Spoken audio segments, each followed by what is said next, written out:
Welcome back, Vanessa. Thank you. High School Musical 3. Hugely different and great, this one. How did it feel to be back?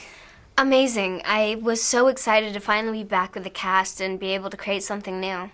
Wonderful. And it's a bit more emotional, this one. It's the final one. You've got a couple of decisions to make. Did it feel like a meteor role to get into? It definitely did. You know, we had a lot more to play with because our characters are growing up and we're dealing with a lot more adult situations. So it was a lot of fun to be able to step into something kind of new. Now, I've been taking questions from a lot of young girls and young teenagers this week, and they want to know, first up, do you have a favourite scene in High School Musical 3? I do. It's so hard. I have so many. I feel like we really stepped it up a notch with High School Musical 3. But the musical number that meant the most to me was at the very end, a song called High School Musical. It was my very first time to wear a cap and a gown because I was actually homeschooled. And it just meant a lot because it didn't feel like we were only graduating in the movie. It felt like we were graduating from High School Musical itself, so it was very emotional. And what was it like, that kind of last day on set? Were there a lot of tears? Yeah, a lot. Monique would start crying and Ashley would look at Monique. She'd start crying. I'd look at Ashley and I'd start crying. It was just this chain reaction. And we just couldn't stop because we're so close.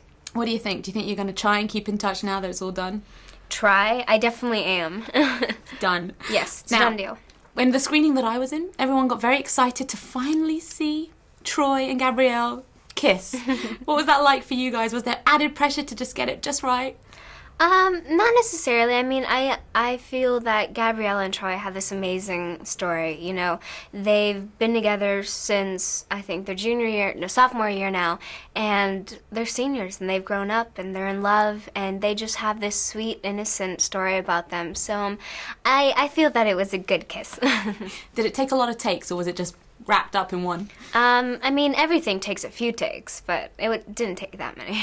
Excellent. Now, it's the premiere tonight, which must be a crazy affair for you guys. Have you had sort of like any fans do something out of the ordinary just to show how much they love you? I was actually in Mexico and I was on tour and it was my very last show, and I remember I was saying thank you to the audience for being there, and I look to my right and there's this boy, he's holding his arms out on the stage and he's running at me and he comes over and hugs me and I hug him back and he's like, I love you, and I'm like, I love you too, and I look at my dancers, they're looking around like, what is going on? And I walked off the stage and it turns out he was just a fan in the audience who hopped up on the stage and decided to just come and say hi. It was hysterical. And have you got everything planned? Like, what are you going to wear tonight? What am I going to wear tonight? Yes, I do have it planned. It's this really cute, short, little black dress with a black leather jacket because it's so cold here, and some really great heels, so I'm excited. Excellent. Now, what's next for you? This isn't going to be the end. I know you're in a new film, and more albums, perhaps? Yeah, I think somewhere down the line. I mean, that definitely won't be anytime soon, but, you know, I love music, and I probably will come out with another one. And I have a movie coming out in April in the States, which is called Band Slam, and it's fun. It's a Battle of the Bands movie, and it's a little bit more rock and roll, so everyone gets to see a kind of different side of me. And now we have seen you grow up sort of in the public eye. How do you feel it's all been at the end of High School Musical 3? It's all done and dusted now. It's been an amazing chapter in my life that I will never, ever forget. Can't wait to see you in something else. Thank you. Thanks so much.